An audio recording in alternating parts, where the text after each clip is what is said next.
NTV Weekend Sports starts right now. We are coming to you from Lakeview Hotel here in Mbarara. Now, an hour's drive from here in Ntungamo, emotions must still be raw following the abandonment of yesterday's Uganda Cup final between SC Villa and KCC FC.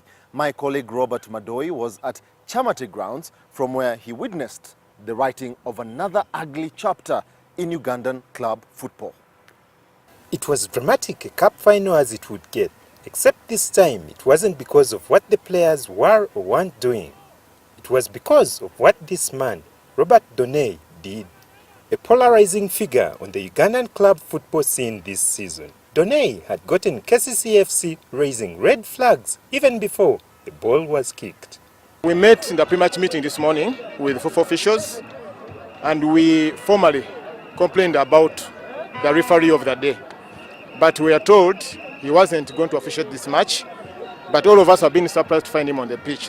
KCC FC's worst fears were confirmed when a controversial penalty was awarded to SC Villa in the second half.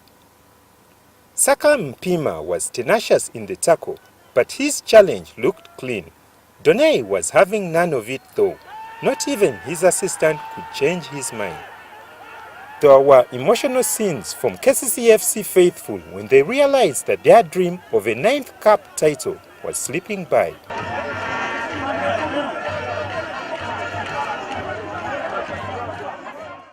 After normalcy returned, Elias Sechisambu sent Yasin Mugabi the opposite way to hand Villa the lead. It took great assurances to get KCC FC players back on the pitch. They weren't in the right frame of mind, as this tackle from Hakim Senkumba showed. It got him a straight red card. That turned out to be the final straw. The match was ended on an anticlimactic note. In my opinion, it was okay because the decision is for the referee, it's not mine. Referee Doney, the protagonist of what turned out to be a horror of a cup final, left in a police pickup truck. He's no doubt left a stain on Ugandan club football. Robert Madoi, NTV Weekend Sport. The size of the stain does appear to be massive. The Observer newspaper's John Vianney Nsimbe has extensively covered the top-flight Ugandan league this season. He spoke to Robert about the implications of the dramatic cup final. The 41st edition of the Uganda Cup final has not ended the way many had predicted. It's been an eventful day here at the Kyamate grounds. The match, in fact, has been aborted. There will be no presentations. The podium right behind me captures what exactly transpired today. And joining me is Vianney to talk about, what has been truly an eventful match. Vianney, what was your take on what transpired today? Well, I think it's a big shame. A very bad advertisement for Ugandan football, especially when you consider that many people traveled far and wide from Kampala and all over the country to try and capture this game and have a sight of a game being played in Western Uganda and in Ntungamo. But the way events have turned out, it has been a major embarrassment for Ugandan football, I must say. And Doney, Robert Doney, the man at the center of this farce, he's no stranger to such kind of scenarios panning out here on the field of play. Easy. Well, you see, it all goes back to tell you how maybe poorly managed the game is in this country. Because if you look back at how this kind of appointment was made, it was on Thursday that I got the news that Doney Robert was going to officiate this game from some inside source at FIFA. And as an individual, I was really perplexed. I wondered how could Doney Robert be the one picked to officiate this game, considering the kind of controversies that he had overseen as a referee throughout the league.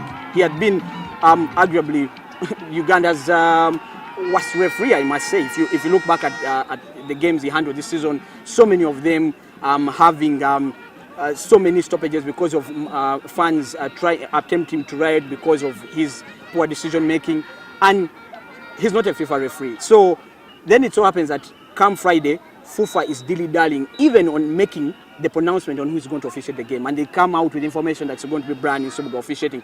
That already shows you the kind of sentiments or the kind of situation that is in FIFA House.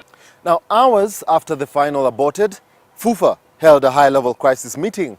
I can tell you that it was a very brief meeting and it promptly returned a verdict. Let's take a listen and see what they said. FUFA has decided that this game will be replayed on Tuesday the 16th in Nambole Stadium. The other details about the match will be communicated to the clubs and generally the fans by the organizing committee. It is also true that there has been an observation and a general feeling which we also feel that probably there was incompetence in the performance of the referees. On this note, our regulations are very clear that the technical committee, the committee that has the technical expertise to judge performance of referees is the FRC. So we have asked the FRC chairman, who was also part of the meeting with us, together with his committee, to look at the performance of the referees of the day from their technical performance. Now, of course, it remains to be seen how the clubs will respond to FUFA's verdict. One of the Villa officials told NTV that yesterday's high-level meeting was no different from a kangaroo court. The club, like KCC is yet to come out with an official position. We will, of course, keep you updated on the ramifications of the fallout from the cup final. For now, though, it is goodbye from us.